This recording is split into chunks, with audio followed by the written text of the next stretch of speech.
Hello दोस्तों, स्वागत है आपके अपने YouTube channel Guide to Education में। तो आज हम लोग पढ़ने वाले हैं जो कि आपका चैप्टर दिए गए हैं प्रकाश के प्रवर्तन एवं अपवर्तन। प्रकाश के प्रवर्तन एवं अपवर्तन के सभी most important VVI objective question solve करेंगे, जो कि हम लोग 10th का 10th और साइंस का है। हमारा फिजिक्स चैप्टर है, साइंस में हमारा फिजिक्स चैप्टर है। इस चैप्टर का हमारा चैप्टर नंबर 1 है जो कि प्रकाश के प्रवर्तन तथा अपवर्तन है। इसके सभी ऑब्जेक्टिव क्वेश्चन हम लोग सॉल्व करेंगे, जो कि बोर्ड एग्जाम 2024 के लिए काफ़ी इम्पोर्टेंट है। इसमें हम लोग कम से कम 50 ऑब्जेक्टिव क्वेश्चन सॉल्व करेंगे। कितना? तो 50 ऑब्जेक्टिव क्वेश्चन सॉल्व करेंगे, जिसमें से 4 या 5 क्वेश्चन आपको बोर्ड एग्जाम में कंफर्म है। 4 से 5 क्वेश्चन आएगा ही आएगा। तो बिना टाइम वेस्ट किए चलिए आज की क्लास को स्टार्ट करते हैं। चैनल पर वाले बनाए तो सब्सक्राइब कर लीजिए। अगर पीडीएफ नोट्स लेना चाहते हैं तो इस नंबर पर कांटेक्ट कर लेना 8969831773। अगर हमारा पीडीएफ नोट्स लेते हैं तो मैं दावे के साथ कह सकता हूँ कि 400 प्लस मार्क्स ला सकते हैं। 400 प्लस लाना है तो पीडीएफ नोट्स के लिए जरूर से व्हाट्सअप कीजिए। चलिए, फर्स्ट क्वेश्चन दिया गया है हमारा कौन सा चैप्टर है? तो प्रकाश के प्रवर्तन एवं अपवर्तन, जो कि चैप्टर नंबर 1 है फिजिक्स का। चलिए, प्रकाश के किरणों के समूह को क्या कहते हैं? प्रकाश के जो किरण का समूह होता है उस समूह को हम लोग क्या कहते हैं? तो प्रकाश के किरणों के समूह को क्या कहते हैं? ऑप्शन ए में प्रकाश स्रोत, ऑप्शन बी में किरण पुंज, ऑप्शन बी सी में प्रदीप्त और ऑप्शन डी में प्रकीर्णन दिए गए। तो आप क्वेश्चन फाइनली समझ सकते हैं कि प्रकाश के किरणों के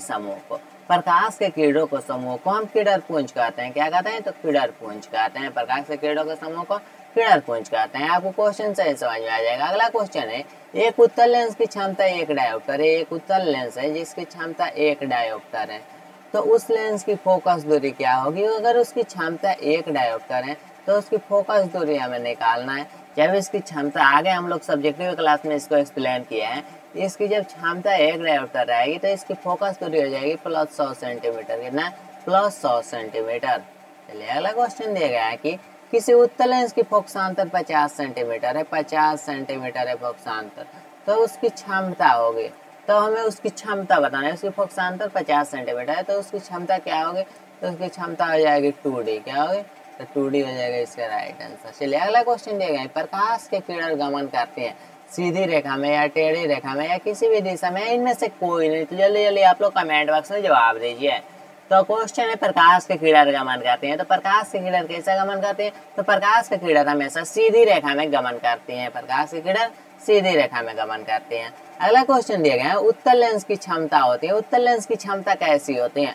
उत्तल लेंस की क्षमता धनात्मक होती है या ऋणात्मक होती है? धनात्मक और ऋणात्मक दोनों होती है या इनमें से कोई नहीं होती है? तो उत्तल लेंस की क्षमता हमें बताना है। तो उत्तल लेंस की क्षमता हमेशा धनात्मक होता है, जो कि ऑप्शन नंबर 20 का राइट आंसर होगा। उत्तल लेंस जब भी पूछा जाए उत्तल लेंस तो याद रखना धनात्मक होता है। चलिए आगे देखते हैं। अगला क्वेश्चन दिया गया है कि सोलर कुकर में प्रयोग किया जाता है। सोलर कुकर में क्या प्रयोग किया जाता है? अवतल दर्पण को या उत्तल दर्पण को या समतल दर्पण को या उत्तल तथा अवतल दर्पण को?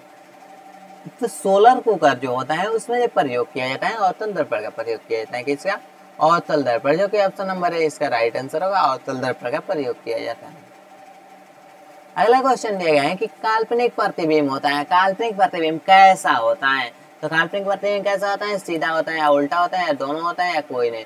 तो काल्पनिक प्रतिबिंब जो होता है वह हमेशा सीधा होता है। कैसा होता है? तो सीधा होता है काल्पनिक प्रतिबिंब। चलिए, अगला क्वेश्चन दिया गया है कि अवतल लेंस की क्षमता होती है। अवतल लेंस की क्षमता कैसे होती है? धनात्मक होते हैं या ऋणात्मक होते हैं? हम लोग अभी जो पढ़े जो कि उत्तल लेंस की क्षमता, उत्तल लेंस की क्षमता क्या होती है? तो धनात्मक होती है। उत्तल लेंस की क्षमता जब धनात्मक होगी तो अवतल लेंस की क्षमता आपका बाई डिफॉल्ट ऋणात्मक हो जाएगी, जो कि ऑप्शन नंबर ए इसका राइट आंसर हो जाएगा। चलिए, अगला क्वेश्चन देख सकते हैं। दिया गया है कि किस दर्पण में हमेशा वस्तु का छोटा प्रतिबिंब होता है? किस दर्पण में हमेशा वस्तु का छोटा प्रतिबिंब बनता है? समतल दर्पण, उत्तल दर्पण, अवतल दर्पण या कोई नहीं? तो जब वस्तु का हमेशा जब छोटा प्रतिबिंब बने तो हमारा दर्पण होता है उत्तल दर्पण। कौन दर्पण? तो उत्तल दर्पण में वस्तु का हमेशा छोटा प्रतिबिंब बनता है। अगला क्वेश्चन है कि प्रकाश का वेग न्यूनतम होता है। प्रकाश का वेग न्यूनतम किस में होता है? सबसे कम किस में होता है? निर्वात में या जल में या वायु में या कांच में? तो प्रकाश का वेग किस में सबसे कम होता है? तो प्रकाश का वेग सबसे कम होता है वह जल में होता है। किसमें? तो जल में प्रकाश का वेग सबसे कम होता है। चलिए, अगला क्वेश्चन दिया गया है कि मोटर गाड़ी के चालक के सामने लगा रहता है। मोटर गाड़ी के चालक के सामने कौन सा दर्पण लगा रहता है? तो मोटर गाड़ी जो बाइक चलाते हैं या कोई भी गाड़ी चलाते हैं उसके सामने जो लगा रहता है तो उसके सामने लगा रहता है हमेशा उत्तल दर्पण। कौन सा दर्पण? तो उत्तल दर्पण लगा रहता है। चलिए अगला क्वेश्चन दिया गया, प्रकाश के प्रवर्तन के कितने नियम है? हमसे पूछा जा रहा है प्रकाश के प्रवर्तन के कितने नियम है? 1 2 3 4। तो प्रकाश के प्रवर्तन के 2 नियम है। अगर आपसे यहाँ प्रवर्तन की जगह आपसे पूछ दिया जाए प्रकाश के अपवर्तन के कितने नियम है?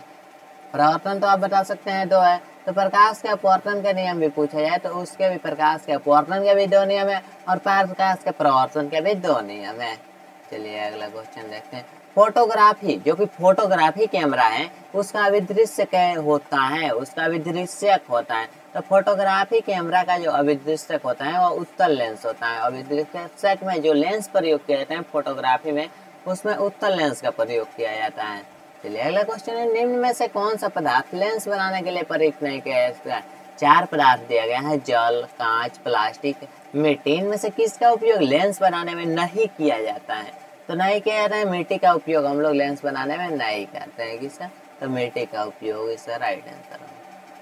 उत्तल लेंस को कहते हैं, उत्तल लेंस को क्या कहते हैं? उत्तल लेंस का भी 2 नाम है, अवतल लेंस का भी 2 नाम है।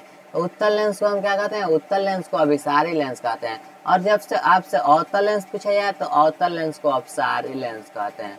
उत्तल लेंस को अभिसारी और अवतल लेंस को अपसारी, तो हमसे उत्तल लेंस पूछा जा रहा है तो अभिसारी इसका राइट आंसर होगा। चलिए आगे क्वेश्चन भी आ गया कि अवतल लेंस को क्या कहते हैं। अभी हम आप लोगों को बताया कि अवतल लेंस को क्या कहते हैं, तो क्या कहते हैं आप लोग इसका जवाब कमेंट बॉक्स में बताइए, आंख पर देख लीजिए। 4 ऑप्शन आपके सामने है तो इसका जवाब कमेंट बॉक्स में आप लोग बताइए। चलिए अगला क्वेश्चन दिया गया है कि समतल दर्पण द्वारा बना प्रतिबिंब होता है। समतल दर्पण द्वारा बना प्रतिबिंब कैसा होता है? तो समतल दर्पण द्वारा बना प्रतिबिंब हमेशा काल्पनिक होता है। क्या होता है? तो काल्पनिक होता है समतल दर्पण के द्वारा बना प्रतिबिंब। निर्गत किरण एवं अभिलंब के बीच के कोण को क्या कहते हैं? निर्गत किरण और अभिलंब के बीच के कोण को क्या कहते हैं हम लोग? तो निर्गत किरण और अभिलंब जब भी ये दोनों आ जाए तो इसको हम लोग निर्गत कोण कहते हैं। क्या कहते हैं? तो निर्गत कोण कहते हैं। अगला क्वेश्चन है, किस दर्पण में वस्तु का बड़ा प्रतिबिंब बनता है? किस दर्पण में वस्तु का बड़ा प्रतिबिंब बनता है? छोटा नहीं, हमें बताना है बड़ा बनता है। तो बड़ा बनता है अवतल दर्पण में, और किसमें छोटा बनता है? छोटा बनता है उत्तल दर्पण में, और बड़ा बनता है अवतल दर्पण में। तो हमसे बड़ा पूछा जा रहा है तो इसका राइट आंसर अवतल दर्पण हो जाएगा, जो कि ऑप्शन नंबर बी इसका राइट आंसर होगा। चलिए अगला क्वेश्चन दिया गया है कि जब प्रकाश की किरण हवा से कांच में प्रवेश करते हैं, जब प्रकाश की किरण हवा से कांच में प्रवेश करते हैं तो हम किस ओर मुड़ जाते हैं? तो वह मुड़ जाती है। जब प्रकाश की किरण हवा से कांच में प्रवेश करती हैं तो वह मुड़ जाती हैं, अभिलंब के निकट मुड़ जाते हैं। कहाँ? अभिलंब के निकट मुड़ जाते हैं, जो कि ऑप्शन नंबर बी होगा। साइड मिरर के रूप में प्रयुक्त होता है। साइड मिरर के रूप में किसका प्रयोग किया जाता है? तो साइड मिरर के रूप में जो प्रयोग किया जाता है वो हमारा उत्तल दर्पण होता है, जो कि गाड़ियों में लगा उत्तल दर्पण का उपयोग किया जाता है। चलिए अगला क्वेश्चन है, एक अवतल दर्पण की फोकस दूरी 10 सेंटीमीटर है तो उसकी वक्रता त्रिज्या होगी। हमें दिया गया है फोकस दूरी 10 सेंटीमीटर और हमें वक्रता त्रिज्या आर निकालना है। आर का सूत्र होता है 2f, इसका सूत्र पर लगाइएगा 2 गुना 10, तो इसका हो जाएगा 20 सेंटीमीटर। तो इसमें से देख लीजिए 20 सेंटीमीटर इसका राइट आंसर होगा। त्रिज्या निकालना है, त्रिज्या आर बराबर 2f होता है, इसके फार्मूला पर लगाइए 2 ऑलरेडी है और f हमें 10 दिए गए हैं, तो 10 दूनी 20 सेंटीमीटर, तो 20 सेंटीमीटर इसका राइट आंसर हो जाएगा। चलिए अगला क्वेश्चन दिया गया है कि मोटर कार के हेडलाइट में किसका प्रयोग होता है? मोटर कार के हेडलाइट जो होता है उसमें किसका प्रयोग होता है? तो मोटर कार के हेडलाइट में जो प्रयोग किया जाता है वो अवतल दर्पण होता है। कौन सा दर्पण? तो अवतल दर्पण प्रयोग किया जाता है मोटर कार के हेडलाइट में। चलिए अगला क्वेश्चन दिया गया है कि लेंस की क्षमता का ऐसे मात्रक क्या है? लेंस की क्षमता का ऐसे मात्रक क्या होता है? तो डायोप्टर होता है। डायोप्टर लेंस की क्षमता का ऐसे मात्रक होता है।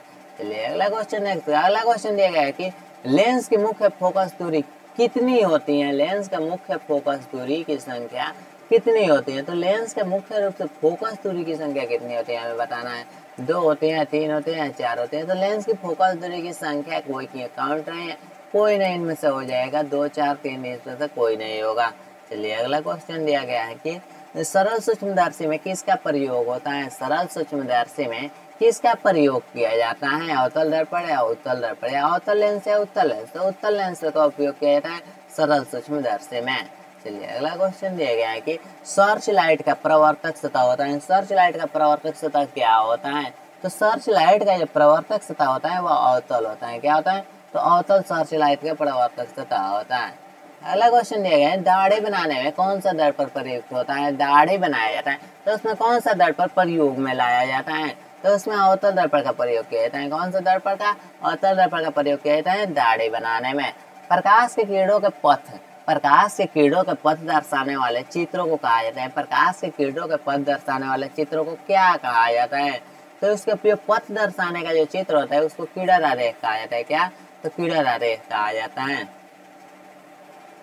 अवतल लेंस की आवर्धन m बराबर होता है, m बराबर ये सूत्र होता है आपको, आवर्धन m बराबर u/v होता है, जो कि आपको देख सकते हैं ऑप्शन नंबर ए में दिए गए हैं। आवर्धन m बराबर u/v इसका राइट आंसर हो जाएगा। ये फार्मूला है जो कि आपको प्रूव करना है।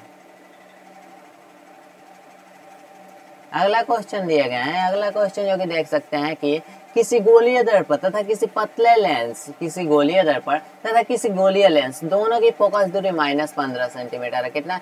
-15 सेंटीमीटर है। तो दर्पण और लेंस संभवतः होगा। तो दर्पण और लेंस संभवतः कैसा होगा? तो दोनों क्या होगा? तो दोनों अवतल होगा।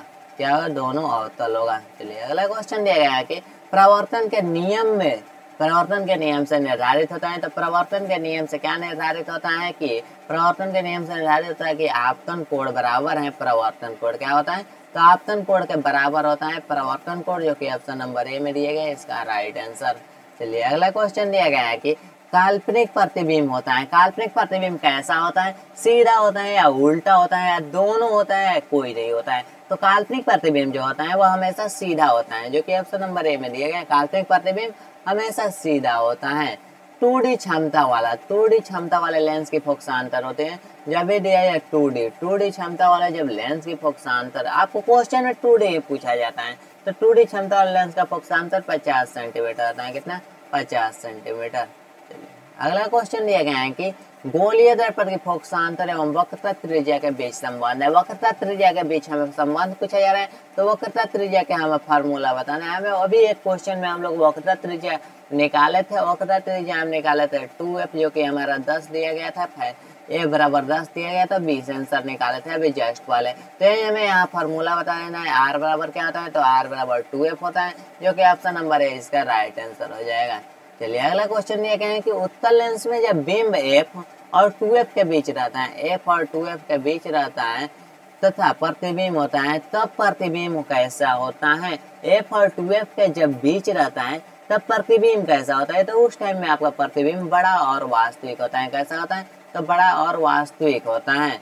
चलिए अगला क्वेश्चन दिया गया है कि प्रकाश के प्रवर्तन के कितने नियम है? तो प्रकाश के प्रवर्तन के नियम आपको पहले ही बता चुके हैं, 2 होते हैं, और प्रकाश के अपवर्तन के भी नियम 2 होते हैं। दोनों के नियम 2 होते हैं। प्रकाश के प्रवर्तन पूछा जाए या अपवर्तन पूछा जाए, आप आंख मूंद कर 2 आंसर मार सकते हैं, इसका राइट आंसर होगा।